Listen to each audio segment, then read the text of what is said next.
Hello everyone, कैसे हैं आप लोग। आई होप सो आप स्वस्थ होंगे, मस्त होंगे। जय माता दी दोस्तों। बहुत दिन बाद वीडियो बना रही हूँ। काफ़ी लोग कहते हैं कि आप वीडियो अब बिल्कुल बनाना नहीं चाहती, क्यों नहीं बना रही। तो भाई लोगों, टाइम नहीं मिलता क्योंकि बहुत ज़्यादा बिज़ी शेड्यूल चल रहा है मेरा। लेकिन मैंने सोचा कि एक वीडियो तो मुझे ज़रूर बनानी चाहिए क्योंकि डंकू इज़ बैक। डंकू के पास अभी तक तो कोई कंटेंट था नहीं, तो दो दो तीन तीन दिन बाद वीडियो आ रहा था। लेकिन अब भिखारी को प्रीतों ने थाली में परोस के डाइवोर्स भी दे दी और कंटेंट भी दे दिया।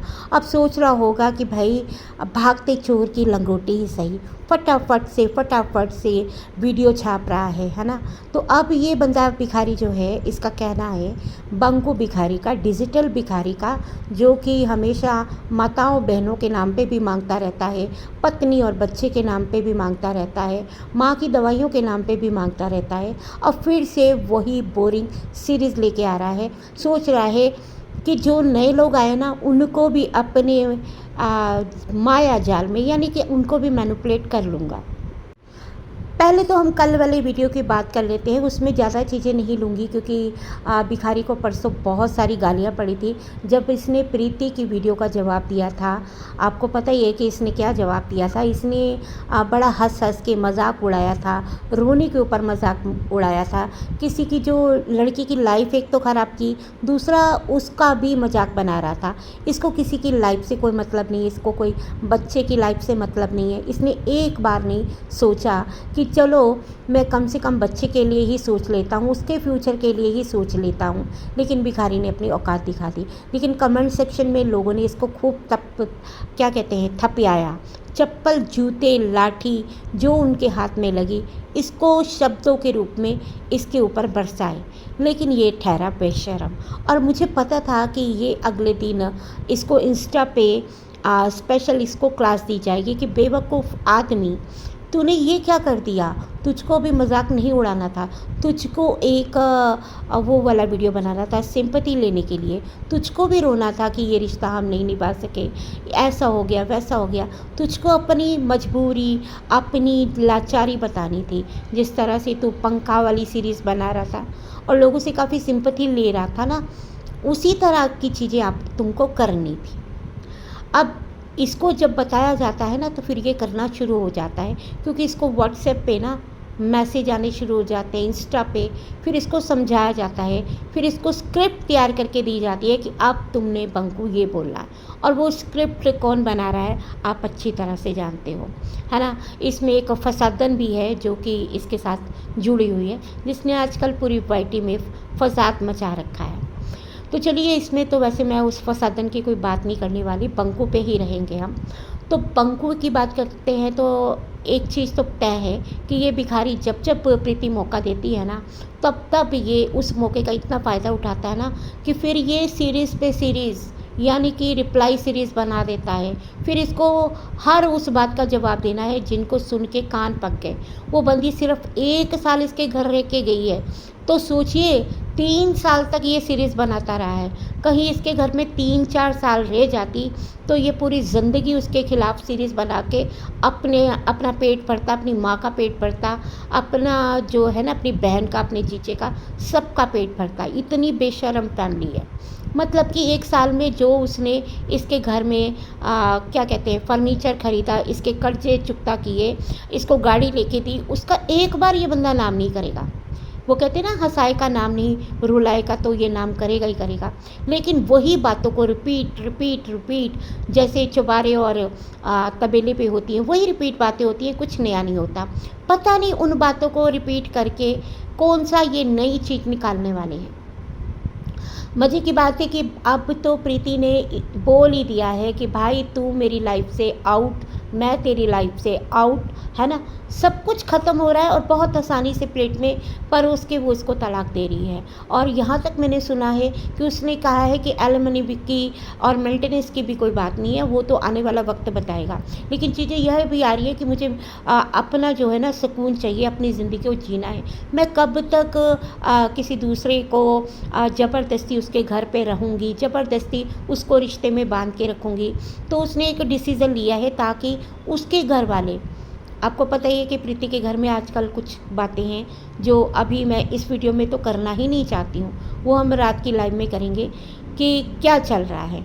तो जब लड़की को लगे कि भाई इधर से भी उधर से भी ना पति का सहारा है, इधर मम्मी अकेली है और आगे को प्रिया अपने घर चली जाएगी, तो उसको बहुत चीज़ें सोचनी समझनी पड़ेगी कि अब अपनी लाइफ को अपनी तरीके से जीना है, अपने बच्चे को संभालना है। तो ये सारी चीज़ें हैं, इनको ख़त्म करना पड़ेगा और कभी ना कभी तो ख़त्म करना ही पड़ेगा। 10 साल तक अगर केस चलेगा तो बंकू का लॉस होगा तो प्रीति का भी होगा, क्योंकि देखो शादी करना ना करना तो अलग बात है, मेन चीज़ है कि वो उसका कोर्ट कचहरी में वक्त जाएगा जो वो अच्छा खासा वक्त अपने आप को और बच्चे को दे सकती है। फिर उसकी फाइनेंशियली पोजीशन भी ख़राब होगी, क्योंकि कोर्ट कचहरी वकील करने पे पैसा मिले ना मिले, क्योंकि भिखारी से पैसा मिलने की कोई उम्मीद नहीं लग रही मुझे, लेकिन हाँ उसको वकीलों को तो देना ही पड़ेगा।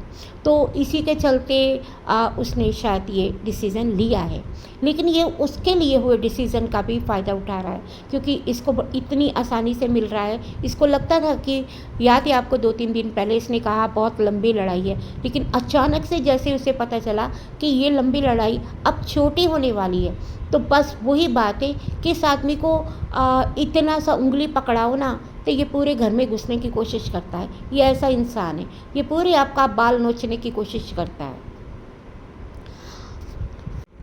चलिए जब सीरीज़ आएगी तो उस पर भी हम बात करेंगे, इसके झूठ के खुलासे का भी पर्दाफाश करेंगे। लेकिन अभी देखिए इस बंदे का माइंडसेट देखिए, इसको ना प्रीतों पे विश्वास है ना आने वाली टैक्सी पे विश्वास है जो इसकी इमोशनल सपोर्ट है। देखो ना परसों कह रहा था कि शादी करूँगा, इसी तरह की कुछ बातें कर रहा था। जब प्रीति का वीडियो आता है तो इसको लगने लग गया था, क्योंकि उसके टाइटल भी आ रहे थे, तो उसको लगा कि भाई अब लाइन साफ है। लेकिन कल एक जो अभी न्यूज़ बहुत ज़्यादा वायरल हो रही है ना, पति पत्नी के बीच की जो लड़ाई थी, वो उसकी जीवन लीला जो समाप्त कर गई एक बॉयफ्रेंड ने जो भी किया वो सबको पता है। मैं उस कहानी को रिपीट नहीं करना चाहती। जो आजकल ड्रम केस चल रहा है, जिसमें कि एक ड्रम में अपने पति को छुपा दिया था या उसको सीमेंट से भर दिया था, जो चीज़ें हैं आपको पता है। तो इसने कहा कि हमारे घर की छत के ऊपर भी एक ड्रम पड़ा है। तो भाई इसको इतनी इनसिक्योरिटी फील होती है, तो ये कहता है कि ना बाबा ना, कानों को हाथ लगा रहा था कि मैं तो शादी नहीं करूँगा, क्या पता भाई मेरे साथ भी ये हो जाए। मतलब कि इसको अपने आप पे भरोसा नहीं है, या जिसको ला रहा है उस पे भरोसा नहीं है, जो छोड़ चुका है उस पे भी भरोसा नहीं है, इसको किसी पे भी भरोसा नहीं है। यानी कि आने वाले दिनों में ये जिससे भी शादी करेगा ये किसी ना किसी केस से उसको जोड़ लेगा। देखिए प्रीति को तो इसने सारे केस से जोड़ा, लेकिन जो आने वाली है उसको भी एक नए केस से जोड़ रहा है। यानी कि इसको ना अपने आप पे भरोसा है, ना जो छोड़ के जाने वाली है उस पे भरोसा है, जो इसके साथ शादी करने वाली है उस पे भी कोई भरोसा नहीं है ना। तो ये बंदा जो है ना कभी कहता शादी करूँगा, अब कह रहा था नहीं करूँगा, क्योंकि इसको ड्रम में अपने आप को नहीं डालना है, क्योंकि ये कह रहा था कि मैं अपने घर से ड्रम निकालूंगा। अरे भाई उस बंदी ने तो साफ कह दिया है, हमें भी पता चला है, आप लोगों को भी पता ही होगा कि उस बंदी ने तो साफ कहा है, साफ कहा है कि भाई मैं तो ऊपर रहूँगी, तुम्हारी माता जी नीचे रहेगी, ऊपर कमरा बना के दो। तो हो सकता है कि वो ऊपर रहे तो साथ में ड्रम भी लेके आए। पुराना वाला ड्रम निकाल दोगे तो क्या हो गया, ये तो नया भी खरीद के ला सकती है। और अगर वो नया ड्रम खरीद के ले आई तो सोचो बंकू तुम्हारा क्या होगा, सोचो सोचो सोचो। तो भाई बंकू को किसी पे विश्वास नहीं है, अपने पे नहीं है, पुरानी वाली पे भी नहीं है, नई वाली पे भी नहीं है। अब बंकू को ये सोचना है कि उसको दूसरी शादी करनी है कि नहीं करनी है। वैसे तो इसकी दूसरी शादी मुझे तो कहीं से कहीं लगती नहीं कि कोई बेवकूफ़ी होगी जो इससे शादी करेगी। लेकिन अगर अनफॉर्चुनेटली इसकी शादी टैक्सी से हो जाती है ना, तो वो तो बहुत ही अच्छी बात है, क्योंकि दोनों खूब गुजरेगी जब मिल बैठेंगे। तो आप समझ लो क्या समझ लो, समझ लो, समझ लो। तो इस तरह के लोग एक दूसरे से जब एक जैसी हरकतें करने वाले लोग, है ना, करैक्टर के भी वैसे ही, और फिर वो पैग शैग वाले बंदे मिल जाएँ, तो फिर तो आपको पता ही है कि फिर क्या होता है घर में। तो माता जी की तो ज़िंदगी बहुत हसीन होने वाली है, और लोमड़ी के तो 4 चाँद लगने वाले हैं। नई भाभी तो उसको जप्पियाँ, है ना, पाने वाली है। फिर तो परमानेंट लोमड़ी जो है ना, क्या ही कहूँ, परमानेंट फिर ससुराल में ही रहने वाली है। फिर उसको लोमड़ी को बहुत सोचना पड़ेगा कि मैं मायके आऊँ कि ना आऊँ, है ना। तो फिर तो वो ससुराल में ही कहेगी कि मैं वहीं रहूँ। तो अब लोमड़ी का तो बहुत अच्छा इंतज़ाम करने वाला है बंकु और माता जी का भी।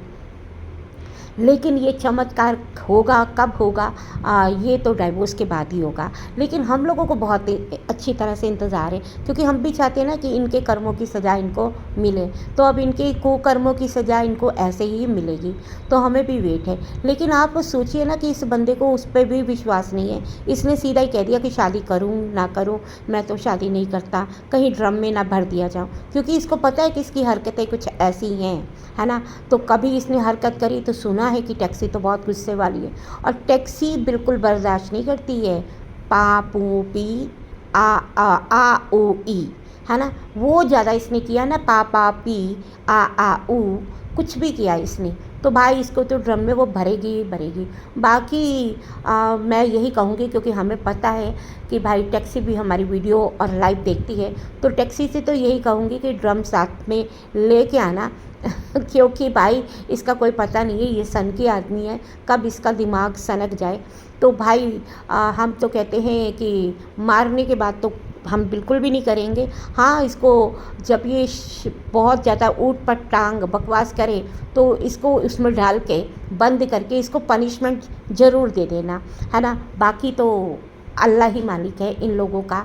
तो दोस्तों, अब ये भिखारी कंटेंट जो लाने वाला है उसके बारे में आप कमेंट सेक्शन में ज़रूर बताना, और ये जो टैक्सी से भी इसको डर है ना, उसके बारे में भी मुझे ज़रूर बताना। और मिलते फिर रात को लाइव में, तब तक के लिए बाय बाय।